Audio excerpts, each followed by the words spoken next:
Structure of proteins.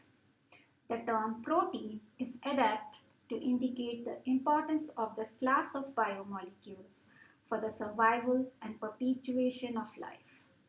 Any given cell essentially contains at least a few thousand proteins that are greatly diverse in their chemical composition, molecular weight, structure, and function. Another important property of these molecules is their dynamic nature and rapid turnover. Proteins, they are composed of L-alpha amino acids organized in specific sequences responsible for their specific structure and functional properties. An understanding of protein requires stepwise discussion of primary, secondary, tertiary, and quaternary structure of protein. Primary structure is a linear sequence of amino acid residues making a polypeptide. In secondary structure, the long polypeptide chains are folded into alpha helices and beta sheet. In tertiary structure, there is further folding of this secondary structure leading to supercoiling, which is nothing but the three-dimensional structure. In the quaternary structure, two or more polypeptide chains in their tertiary structure may interact to form higher level of organization called quaternary structure. The tertiary structure and quaternary structure are stabilized by van der Waals forces, hydrophobic ionic interactions, hydrogen bonds, and disulfide bonds.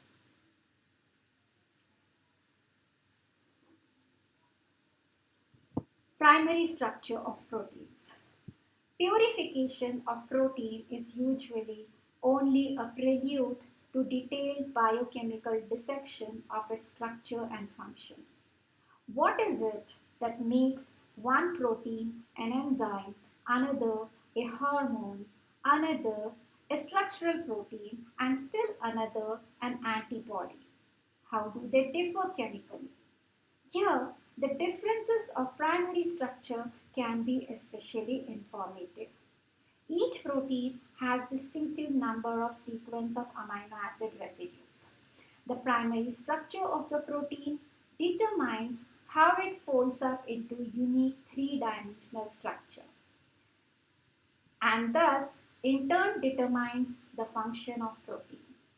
Primary structure begins with N-terminal and ends at C-terminal and comprises of number of sequence of amino acid residues making a polypeptide. Hence, primary structure is required. The understanding of primary structure is required. This is required because many genetic diseases result in proteins with abnormal amino acid sequences which causes improper folding and loss of normal function. If the primary structures of the normal and mutated proteins are known, this information may be used to diagnose or study the disease. This is seen in sickle cell anemia, where hemoglobin polypeptide chain at its 7th position, the amino acid is replaced, glutamate is replaced by valine with just replacement of one nucleotide, that is replacement of adenine with uracil. We even need to understand the primary structure, so we need to understand the peptide bond also. This peptide bond structure was carefully studied by Linus Pauling and Robert Corey.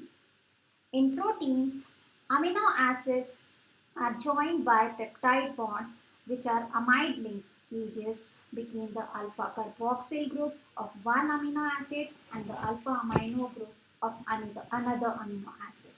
Here, the two amino acids join to form a dipeptide. In the same way, if there are three amino acids, they will be joined by two peptide bonds and so on.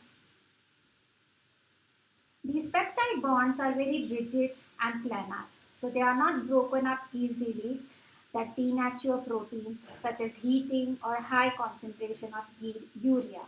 So Prolonged exposure to a strong acid or strong base at elevated temperature is required to hydrolyze these bonds non-enzymatically. That process is called as acid process or acid hydrolysis, at which at 110 degrees Celsius the protein sample is boiled for 24 hours in presence of 6 molar HCl. Now, how to name the peptide?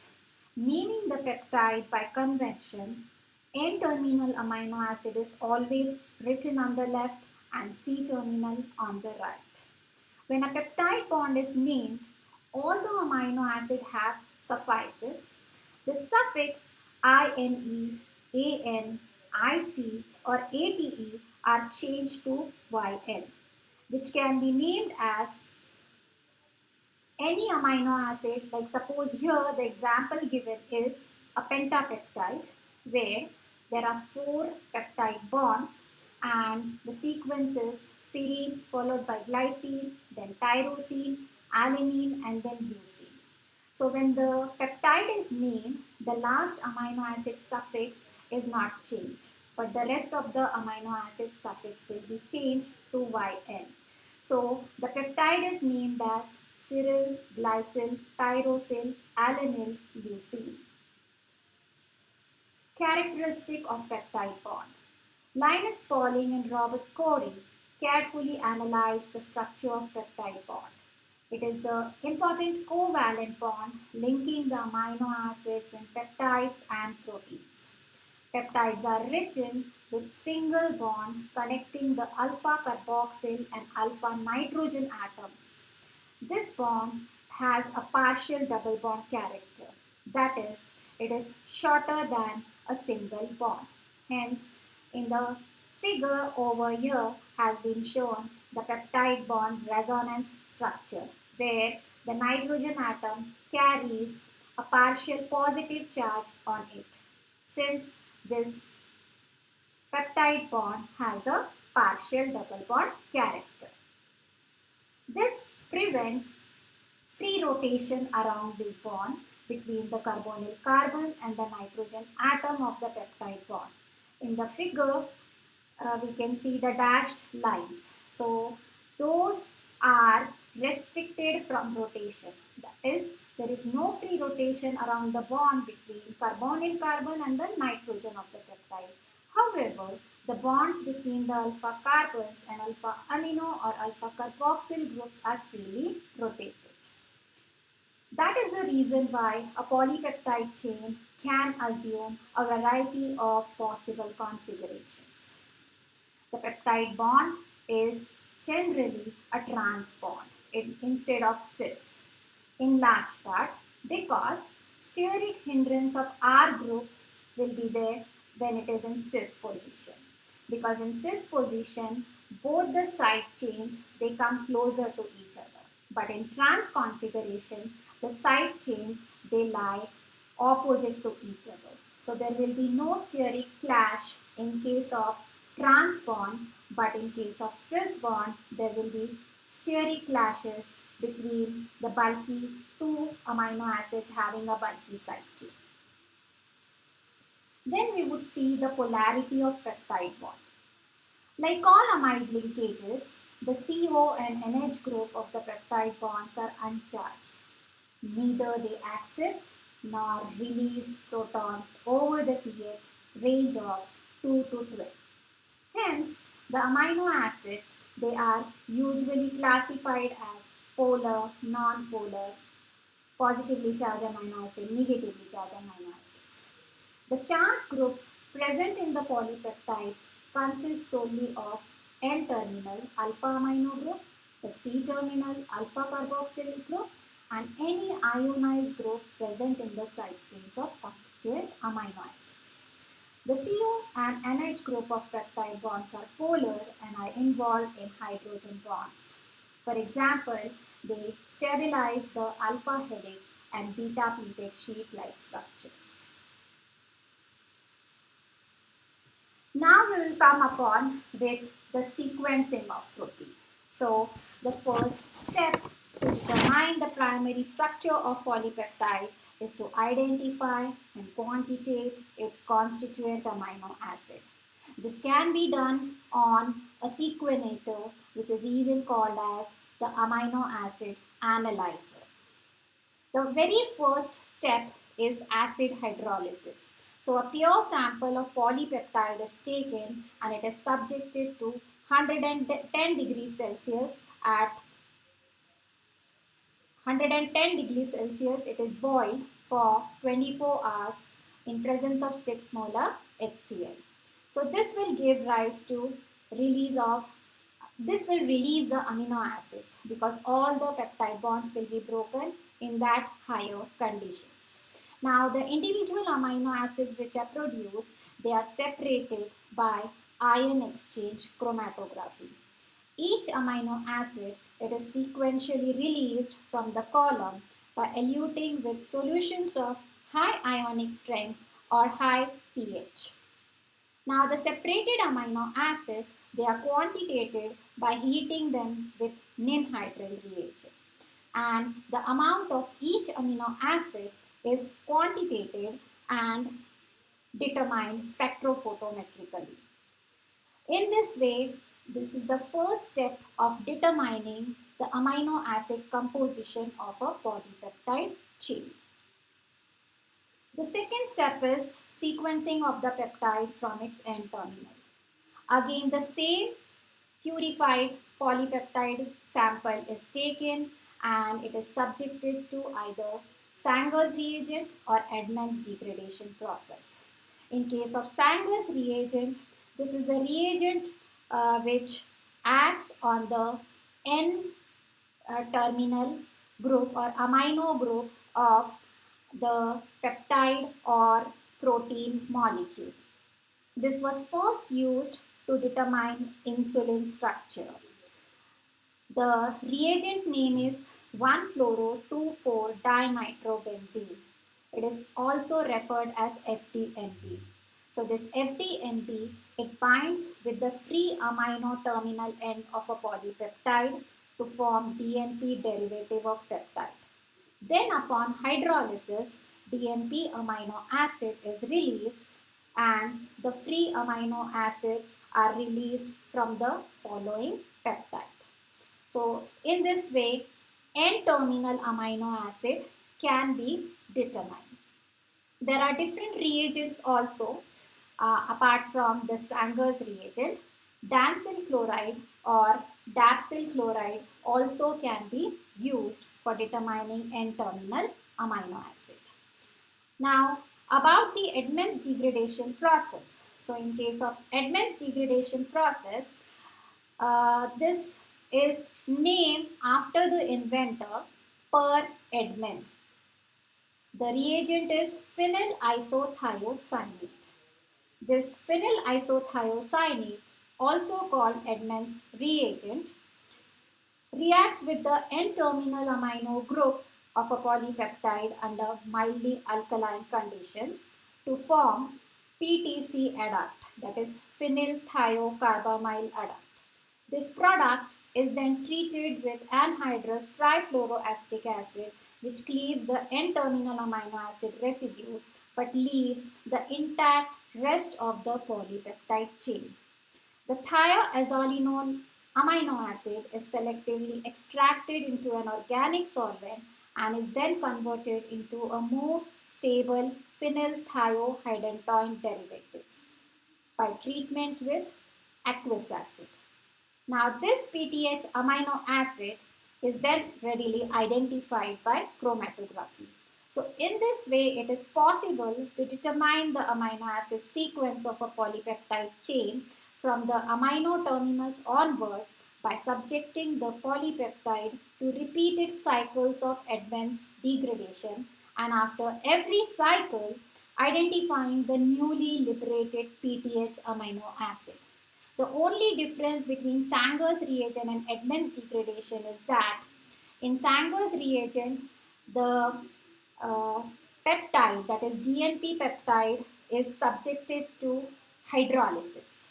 But in case of Edman's degradation, it is subjected to mild acid conditions. The next step is cleavage of polypeptide into smaller fragments. Now this is necessary because it is a large polypeptide chain. So first we need to fragment it out and then it can be sequenced. A small fragment or a small peptide can be sequenced very easily. So hence they are first cleaved down into smaller fragments. Now this is done by two ways, that is enzymatic and chemical cleavage. In enzymatic cleavage, there are many enzymes used. Here, it is trypsin used for cleaving the polypeptide chain. So, it cleaves specifically at the carboxyl side of lysine and arginine residue. So, in that polypeptide chain, wherever lysine and arginine residues are there, that at that position only it will be cleaved. So, in this way, the enzymatic cleavage gave rise to three types of fragments. Here it is given by red color, blue and green. They are peptide A, peptide B and peptide C. Now if we want to sequence these peptide fragments, so what could be the correct order? Whether it could be ABC, ACB, BAC, there are so many probabilities. Now from this, we have identified N-terminal amino acid. So, we don't know the sequence whether first peptide A will be there or peptide B will be there or C will be there.